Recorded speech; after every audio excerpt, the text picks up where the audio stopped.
Dalam menjelaskan hal ini, Imam Al-Baidawi mengutip surat Luqman, surat ke-31 ayat 14. Wa wasainal insana, dan kami telah mewasiatkan, kami telah memerintahkan kepada al-insan, kepada manusia, biwalidayhi, agar dia berbuat baik, agar dia berbakti kepada kedua orang tuanya. Hamalathu ummuhu wahnan ala wahnin. Hamalathu ummuhu, ibunya telah mengandung dirinya. Wahnan ala wahnin, dalam proses mengandung itu dari hari ke hari semakin berat. Jadi orang mengandung itu tidak mudah. Semakin besar kandungan, semakin susah seorang ibu. Makannya harus dia jaga, berusaha untuk makan makanan yang bergizi. Kemudian semakin besar kandungannya,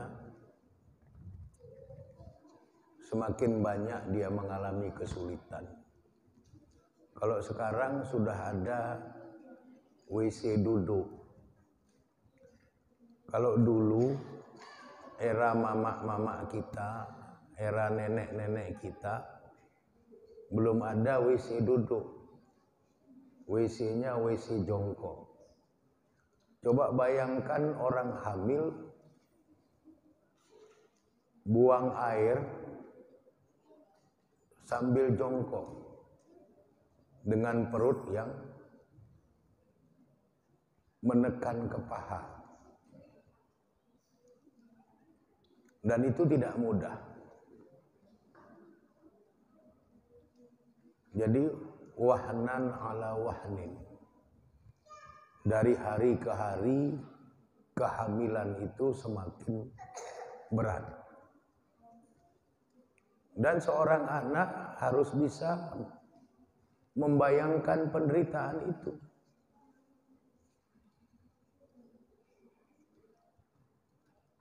Supaya dia mengerti.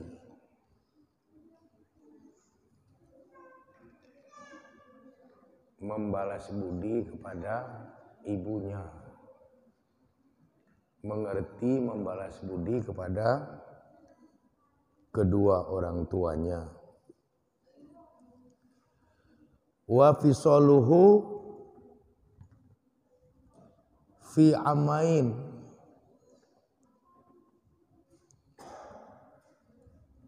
Dan setelah mengandung dengan susah payah, dia harus menyusui selama 2 tahun, barulah si anak itu disapi.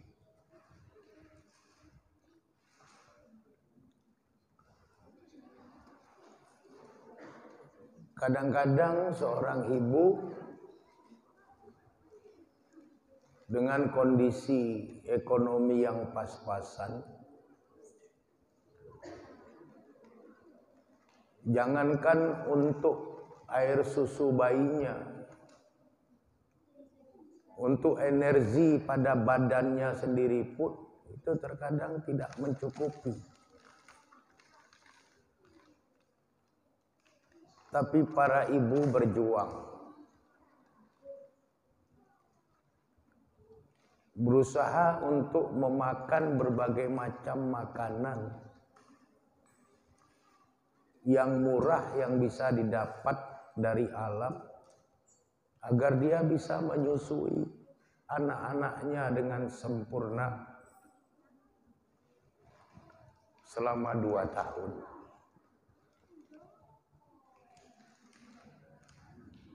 Jadi ini pun harus menjadi bahan renungan. Dan seorang ibu harus sering-sering menceritakan itu kepada anak-anaknya, agar dia mengerti bagaimana penderitaan menjadi seorang ibu. Agar anak-anaknya mengerti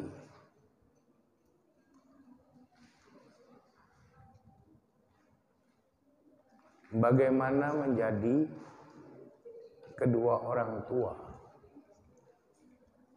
yang kadang-kadang untuk dirinya tidak ada, tapi untuk anak-anaknya harus ada.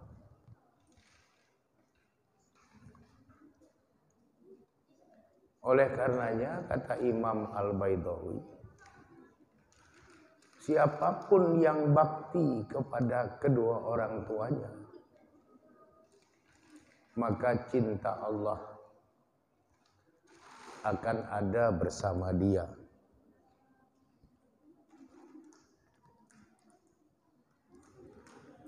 Anis kurli, bersyukurlah kamu kepadaku, kata Allah. Wali walidaika, dan berterima kasihlah kepada kedua orang tuamu. Ilayal masir, kepadakulah tempat kamu kembali.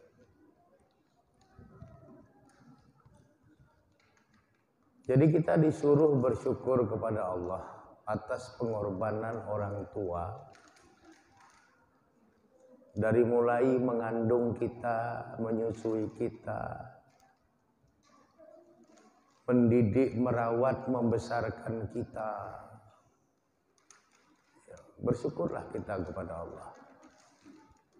Dan berterima kasihlah kita kepada kedua orang tua kita. Karena rasa syukur kita kepada Allah dan bakti kita kepada kedua ibu bapa itu nanti akan ditanya oleh Allah, apakah sudah kita lakukan. Sehingga di penghujung surat Luqman ayat 14 ini dikatakan wa ilayyal masir, dan kepadakulah, kata Allah, kamu semua akan dikembalikan.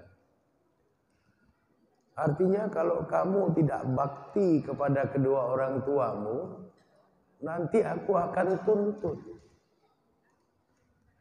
Aku akan minta pertanggungjawaban kepada kalian. Kenapa sudah begitu besarnya pengorbanan kedua orang tuamu, tapi tidak ada baktimu kepada mereka. Oleh karenanya, kalau kita ingin dicintai Allah, maka jadilah hamba Allah yang berbakti kepada orang tua. Terutama orang-orang tua yang masih hidup. Kalau sudah tidak ada, jangan berhenti untuk mendoakan keduanya. Jangan berhenti berbuat baik, karena kebaikan orang yang beriman itu kedua orang tuanya akan mendapatkan pahala juga. Kemudian yang keempat, kata Imam Al-Baidawi, yang dapat mendatangkan rasa cinta Allah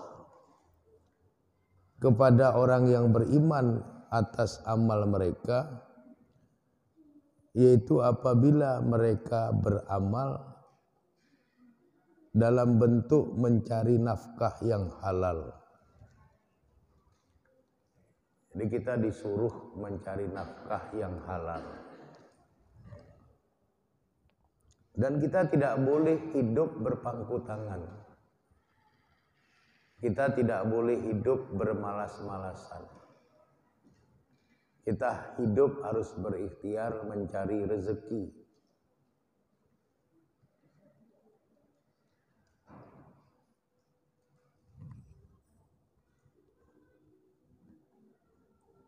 Imam Al-Baidawi mengutip surat Jumat, surat ke-62 ayat 10. Faiza qudiyatis sholah, apabila telah selesai menegakkan sholat, fantashiru fil ardi, maka bertebaranlah, bergegaslah untuk beraktivitas di muka bumi. Wabtaghu min fadlillah, carilah oleh kamu sekalian dari karunia-karunia Allah.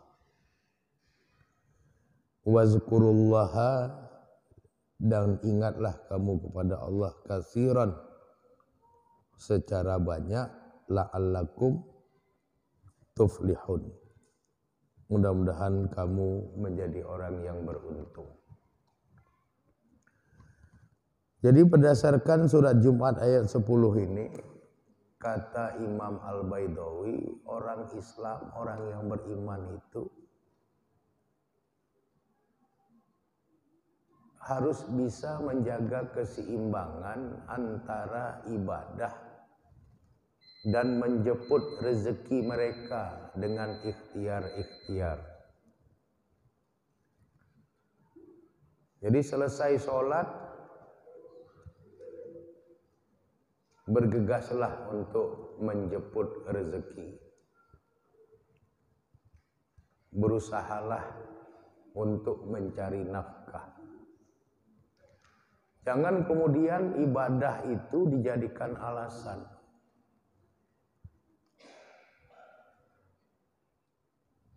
Ibadah dijadikan alasan sehingga tidak mencari nafkah, tidak menjemput rezeki yang telah Allah tetapkan. Jadi ibadah ya ibadah, tapi menjemput rezeki yang telah Allah tetapkan itu perintah. Sama-sama perintah. Ibadah itu perintah, menjemput rezeki yang telah Allah siapkan itu juga perintah. Jadi kalau kita hanya melaksanakan satu perintah kemudian mengabaikan perintah yang lain, maka secara otomatis itu tidak benar. Diperintah ibadah, beribadahlah kita. Diperintah menjemput rezeki, jemputlah rezeki itu. Sehingga hidup ini menjadi proporsional. Hidup dalam keseimbangan bisa menempatkan sesuatu pada tempatnya. Jadi jangan dengan alasan ibadah kemudian bermalas-malasan dengan alasan ibadah, tidak mau menjemput rezeki. Atau sebaliknya, terus menjemput rezeki, tidak mau ibadah. Itu juga tidak benar. Tapi seimbanglah antara beribadah dengan menjemput rezeki. Jadi mencari nafkah itu bahagian yang dicintai oleh Allah.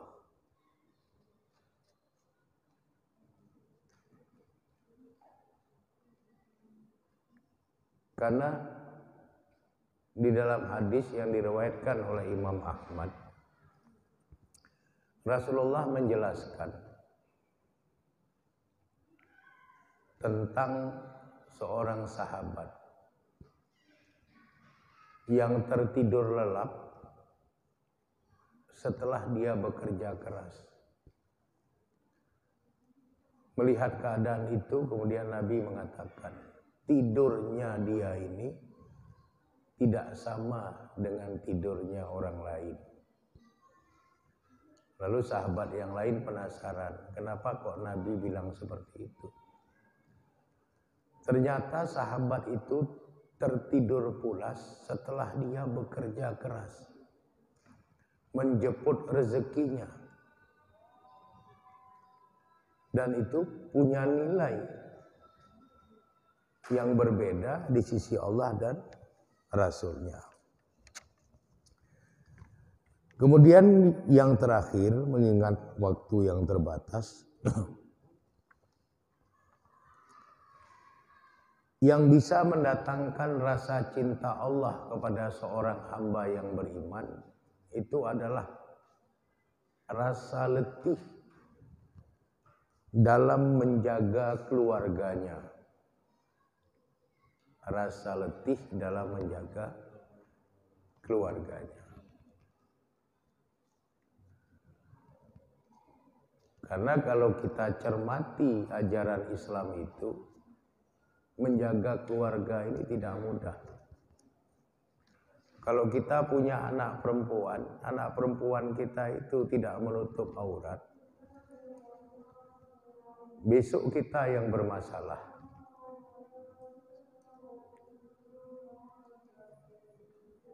Jadi berat dalam rangka menjaga keluarga.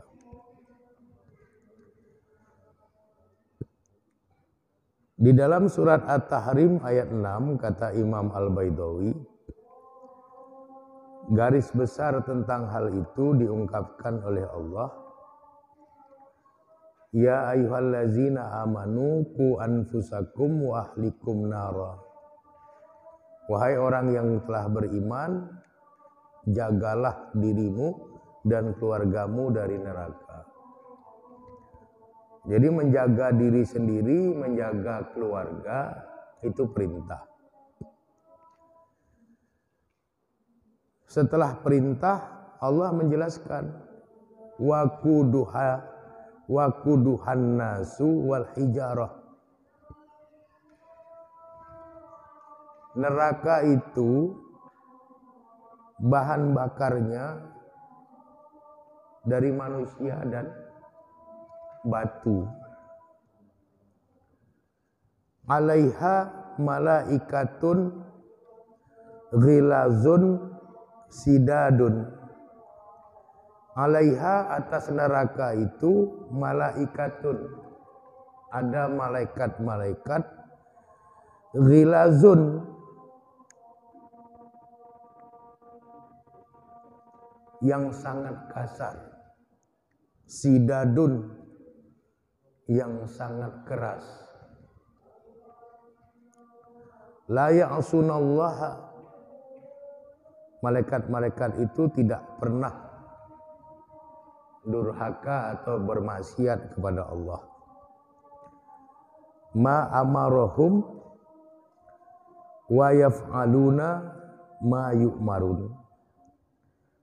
Terhadap apa yang diperintahkan kepada mereka, mereka mengerjakannya.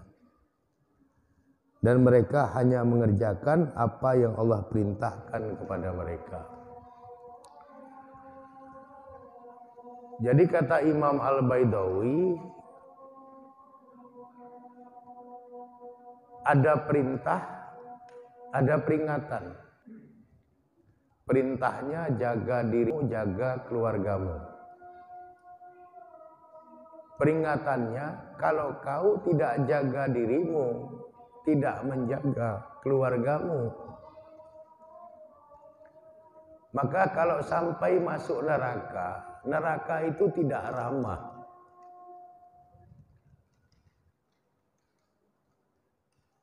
Penjaga-penjaga di neraka itu malaikat-malaikat yang kasar lagi keras,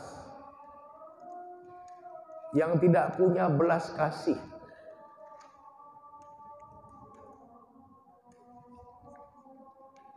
Dan malaikat-malaikat yang bertugas di neraka itu tidak mendurhakai Allah. Jadi nggak bisa cincau-cincau dengan mereka. Perlu berapa miliar, yang penting aman. Nggak bisa. Kenapa? La ya'sunallaha. Mereka para malaikat yang bertugas di neraka itu tidak mau bermaksiat kepada Allah, tidak mau durhaka kepada Allah. Dan mereka hanya mau menjalankan apa yang Allah perintahkan kepada mereka. Jadi setelah Allah perintah, jaga dirimu, jaga keluargamu. Karena kalau tidak, risikonya berat, bisa masuk neraka, dan di neraka itu tidak nyaman.